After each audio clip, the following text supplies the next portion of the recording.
नमस्कार, मैं हूं आपके साथ मेघा सुखवानी और आप देख रहे हैं एटीवी न्यूज राजस्थान। आइए नजर डालते हैं कुछ बड़ी खबरों पर। सोना हो गया है सस्ता, चांदी के भी गिर गए हैं दाम। जानिए कहां पहुंचे मेटल्स के भाव। भारतीय सर्राफा बाजार में 7 अगस्त 2024 सोने चांदी के भाव में गिरावट देखने को मिली है। हालांकि सोने की कीमत 68,000 रुपये प्रति 10 ग्राम के पार ही है, वहीं चांदी का भाव 69,000 रुपये प्रति किलो से अधिक है। राष्ट्रीय स्तर पर 999 शुद्धता वाले 24 कैरेट की 10 ग्राम सोने की कीमत 68,906 रुपये है, जबकि 999 शुद्धता वाले चांदी का भाव 69,145 रुपये है। बता दें कि इंडियन बुलियन ज्वेलर्स एसोसिएशन की ओर से जारी कीमतों से अलग अलग प्योरिटी के सोने के स्टैंडर्ड भाव की जानकारी मिलती है। ये सभी दाम टैक्स और मेकिंग चार्जेस के पहले के हैं। IBJA द्वारा जारी किए गए रेट देश भर में सर्वमान्य है, लेकिन इसकी कीमत में GST शामिल नहीं होती। बता दें कि गहने खरीदते समय सोने या चांदी के रेट टैक्स समेत होने की वजह से ज़्यादा होते हैं। डोनाल्ड ट्रंप की हत्या की साजिश रचने के आरोप में एक पाकिस्तानी गिरफ्तार बताए जा रहे हैं। इसके ईरान से संबंध रखने वाले एक पाकिस्तानी व्यक्ति पर अमेरिकी रिपब्लिक उम्मीदवार डोनाल्ड ट्रंप और अन्य नेताओं की राजनीतिक हत्या करने की साजिश का आरोप लगाया गया है। अमेरिकी न्याय विभाग ने मंगलवार को इस हत्या का खुलासा किया।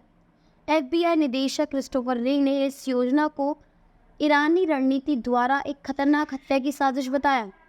व्यक्ति की पहचान 46 वर्षीय आसिफ मर्चेंट के रूप में हुई है। न्याय विभाग के अभियोग के अनुसार मर्चेंट ईरान में कुछ समय बिताने के बाद पाकिस्तान से अमेरिका पहुंचा। जून में आसिफ एक ऐसे व्यक्ति से मिलने के उद्देश्य में न्यूयॉर्क गया था, जिसके बारे में उसे लगता था कि वह हत्याओं को अंजाम देने के लिए उसे काम कर रहा है। समाचार एजेंसी एसोसिएटेड प्रेस ने संघीय अधिकारियों का हवाला करते हुए बताया कि उसने 2 संभावित हत्यारों को $5,000 का अग्रिम भुगतान भी किया है, जो वास्तव में गुप्त कानून प्रवर्तन अधिकारी थी। जब वह अमेरिका छोड़ने की योजना बना रहा था तो उसे पिछले महीने गिरफ्तार कर लिया गया। जाने से पहले उसने संभावित हत्यारों से ये कहा कि वह अगस्त और सितंबर में पाकिस्तान लौटने के बाद लक्ष्यों के नामों सहित आगे का निर्देश देगा।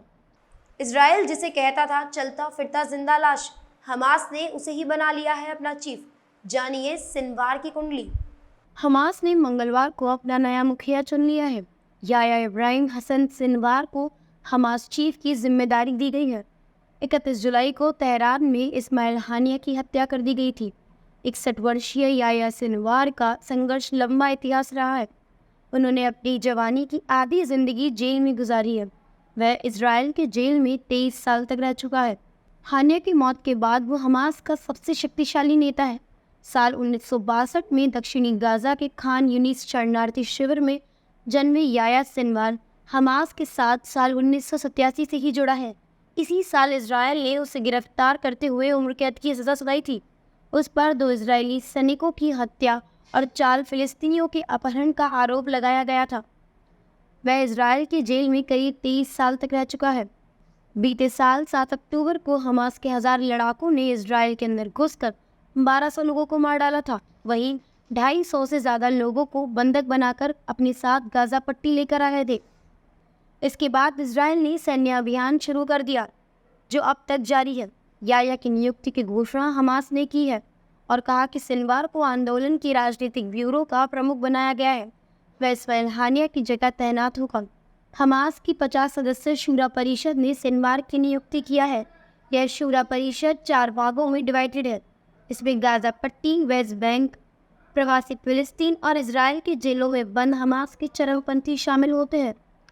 गिरावट के दौर के बाद भी शेयर बाजार में बड़ी गैप अप ओपनिंग। ONGC में तेजी, क्या बुल्स कर रहे हैं वापसी? शेयर मार्केट में बुधवार को बड़ी गैप अप ओपनिंग हुई है और कारोबार की शुरुआत में ही निफ्टी 297 अंकों की बढ़त के साथ 24,290 के लेवल पर खुला। सेंसेक्स ने भी तेजी दिखाते हुए 972 अंकों की तेजी के साथ 69,565 के लेवल पर ओपनिंग दी।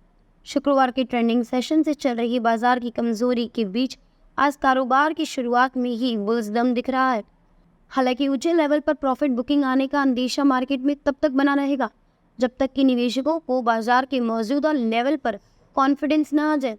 हालांकि बड़े गैप अप ओपन के बावजूद निफ्टी के लिए ऊपरी स्तरों पर मजबूत रेजिस्टेंस है। निफ्टी के लिए 24,350 का लेवल एक स्ट्रॉन्ग रेजिस्टेंस बन रहा है। शुरुआती कारोबार में ONGC, Coal India, Tata Motors, Infosys, Shriram Finance, Hero MotoCorp जैसे काउंटर 2% की तेजी के साथ काम कर रहे हैं। रियल्टी, मेटल, ऑटो और बैंकिंग सेक्टर में खरीदारी देखी जा रही है। 6 अगस्त को विनेश फोगाट का वजन था 52 किलो। रात भर की कोशिश, पानी तक नहीं पिया, फिर भी हो गए उनके सारे जतन फेल। क्या रही इसके पीछे की वजह, आइए जानते हैं। पेरिस ओलंपिक में मंगलवार को कुश्ती के मैट पर विनेश फोगाट ने असाधारण प्रदर्शन किया। शानदार प्रदर्शन करने के बाद भी वह ओलंपिक से बाहर हो गई। उन्होंने एक ही दिन में 3 मुकाबले जीते। महिला पहलवान विनेश ने मंगलवार को ओलंपिक के 11वें दिन 50 किलोग्राम वर्ग में पहले दौर में मौजूदा चैंपियन यूई सुसाकी को हराकर बड़ा उलटफेर करने के बाद सेमीफाइनल में जगह बनाकर पदक की ओर मजबूत कदम बढ़ाए।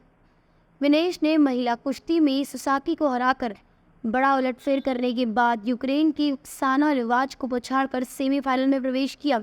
सेमीफाइनल में क्यूबा की स्लेनेस गुज़मैन को 5-0 से हराकर फाइनल में एंट्री कर ली। लेकिन अगले दिन बुधवार को वजन की माप में विनेश का वजन 50 किलोग्राम से 100 ग्राम अधिक निकला, जिसके चलते वह फाइनल में नहीं खेल पाएंगी। अब कभी बांग्लादेश नहीं जाएंगी हसीना, उनके बेटे सजीव वाजेद जॉय ने किया इस बात को कंफर्म। हसीना की निराशा व्यक्त करते हुए उनके बेटे सजीव वाजेद जॉय ने कहा कि उन्होंने बांग्लादेश को बदल दिया। जब उन्होंने सत्ता संभाली थी तो इसे एक असफल देश माना जाता था। यह एक गरीब देश था। आज तक इसे एशिया के उभरते देशों में से एक माना जाता था। ऐसे में वह बहुत निराश है। बांग्लादेश की अपदस्थ प्रधानमंत्री शेख हसीना राजनीति में वापसी नहीं करेंगी। उनके बेटे और पूर्व आधिकारिक सलाहकार सजीव वाजेद जॉय ने यह सोमवार को दावा किया। उन्होंने कहा कि शेख हसीना ने अपने परिवार के आग्रह पर और अपनी सुरक्षा के लिए देश छोड़ा है। 76 वर्षीय हसीना ने अपनी सरकार के खिलाफ बड़े पैमाने पर विरोध प्रदर्शन के बीच इस्तीफा दे दिया और सुरक्षित स्थान के लिए रवाना हो गई। उनके बेटे ने एक इंटरव्यू में कहा कि बांग्लादेश अब पाकिस्तान जैसा हो सकता है। शेख हसीना बांग्लादेश छोड़ना नहीं चाहती थी, लेकिन परिवार के दबाव के कारण और इनकी सुरक्षा को लेकर चिंता की वजह से उन्हें देश छोड़ना पड़ा। हमने जोर दिया कि यह उनके लिए बिल्कुल सुरक्षित नहीं है। हम उनकी सुरक्षा को लेकर बहुत ज़्यादा चिंतित थे, इसीलिए हमने उन्हें देश छोड़ने को कहा। मैंने आज सुबह हसीना से बात की। बांग्लादेश में अराजकता की स्थिति आप देख सकते हैं। बांग्लादेश को एक विकसित राष्ट्र बनाने का उनका सपना था। उन्होंने पिछले 15 वर्षों में इस देश पर बहुत मेहनत की। बावजूद इसके अब मुखर अल्पसंख्यक विपक्ष और उग्रवादियों ने सत्ता पर कब्जा कर लिया है।